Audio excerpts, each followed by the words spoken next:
Hi hello welcome to Haridri talks. IPL start అయిన నుండి ఇప్పటి వరకు ఆర్సీబీ ఒక్కసారి కూడా కప్ గెలవలేదు. అయితే 18 ఏళ్ళ తర్వాత ఆర్సీబీ కప్ గెలవడంతో ఆర్సీబీ ఫ్యాన్స్ కానీ తెలుగు రాష్ట్రంలో ఉండే ఐపీఎల్ ఫ్యాన్స్ కానీ చాలా ఆనందాన్ని వ్యక్తం చేశారు.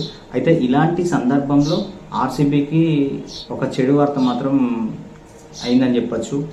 అయితే రీసెంట్గా కర్ణాటకలో చిన్నస్వామి స్టేడియంలో జరిగిన తొక్కిసలాటలో 11 మంది చనిపోవడం జరిగింది. అలాగే అసలు వాస్తవానికి ఆర్సీబీ టీం ఎప్పుడు కర్ణాటకకు వచ్చింది, కప్ ఎప్పుడు గెలిచింది, ఈ చిన్నస్వామి స్టేడియంలో జరిగిన ఈ దుర్ఘటనకు అసలు బాధ్యులు ఎవరనేది ఒకసారి డీటెయిల్గా మనం మాట్లాడుకుందాం. ఐపీఎల్ మ్యాచ్ అహ్మదాబాద్లో గుజరాత్ వర్సెస్ ఆర్సీబీ టీం అనేది మ్యాచ్ జరిగింది. అయితే ఇవాళ మ్యాచ్ గెలిస్తే నెక్స్ట్ డేనే కర్ణాటక గవర్నమెంట్ ఆర్సీబీ టీంను ఇన్వైట్ చేయడం జరిగింది కర్ణాటకకు. అయితే 2 గంటల 45 నిమిషాలకు HAL అనే విమానాశ్రయానికి ఆర్సీబీ టీం చేరుకున్న తర్వాత డైరెక్ట్గా Karnataka deputy CM DK Shivakumar గారు డైరెక్ట్ వెళ్ళి వాళ్ళని విజిట్ చేసి వెల్కమ్ చేయడం జరిగింది. తర్వాత 4:30 ఆ ప్రాంతంలో కర్ణాటక గవర్నమెంట్ అధికారిక ప్రాంగణమైన విధాన సౌధకు వీళ్ళని తీసుకెళ్లడం జరిగింది. సాయంత్రం 4:30 గంటలకు విధాన సౌధకు ఆర్సీబీ టీం వెళ్ళడం జరిగింది. అయితే ఈ విధాన సౌధం నుంచి చిన్నస్వామి స్టేడియం వరకు యాక్చువల్లీ ర్యాలీ తీయాల్సిన అవసరం ఉందని చెప్పి అనుకున్నారట ఫస్ట్.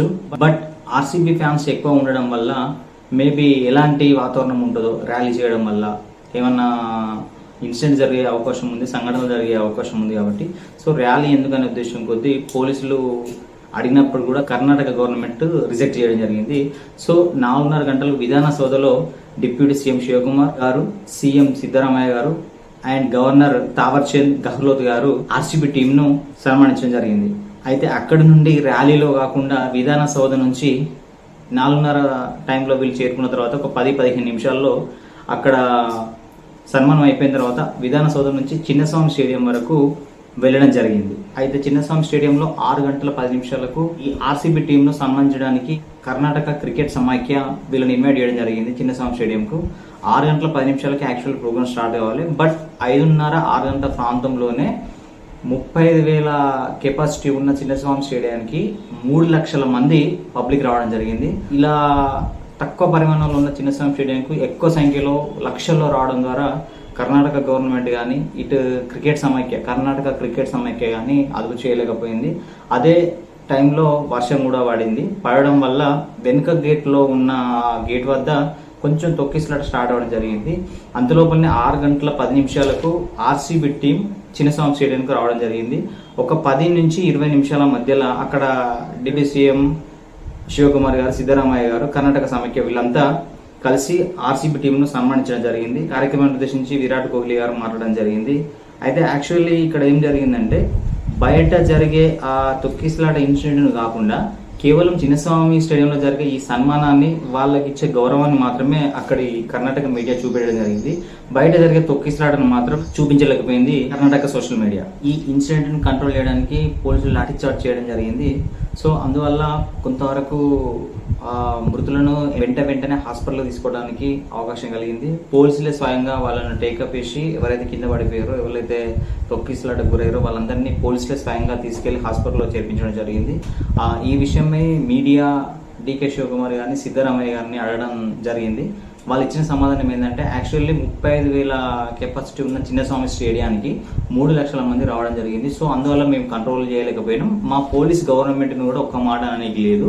పోలీస్ గవర్నమెంట్ డ్యూటీని 100% వాళ్ళు చేయడం జరిగింది, కానీ ఎలాంటి తప్పు బాధ లేదు.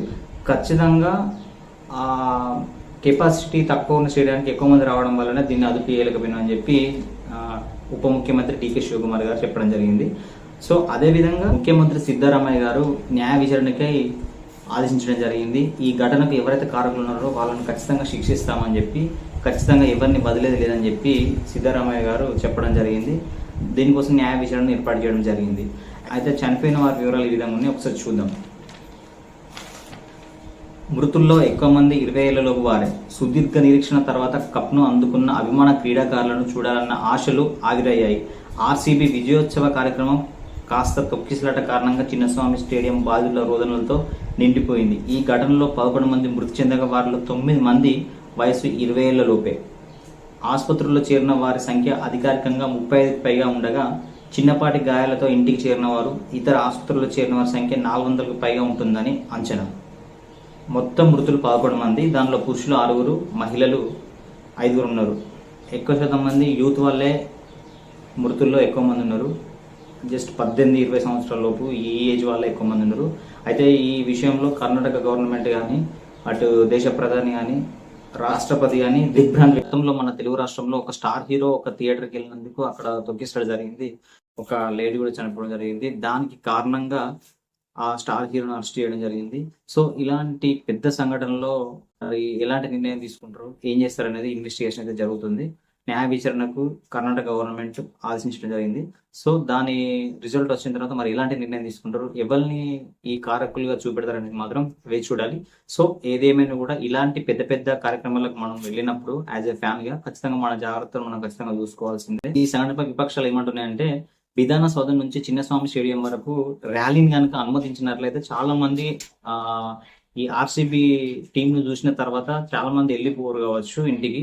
సో అలా చూపెట్టకపోవడం వల్ల ఖచ్చితంగా చిన్నస్వామి స్టేడియంలో ఆర్సీబీ టీం చూడాలనే ఉద్దేశం కొద్దీ ఈ 3 లక్షల మంది చిన్నస్వామి స్టేడియంకి రావడం వల్ల ఇంత తొక్కిసలాట కారణమైందని చెప్పి విపక్షాలు ఆరోపిస్తున్నాయి. సో ఏది ఏమైనా కూడా ఇలాంటి సంఘటన జరగడం అనేది చాలా అంటే చాలా బాధాకరమైన విషయం. ఈ సంఘటనపై మీ అభిప్రాయం ఏందో కామెంట్ రూపంలో తెలియజేయండి. ఇలాంటి మరిన్ని వీడియోస్ కోసం మన ఛానల్ సబ్స్క్రైబ్ చేసుకోండి. Please subscribe this channel.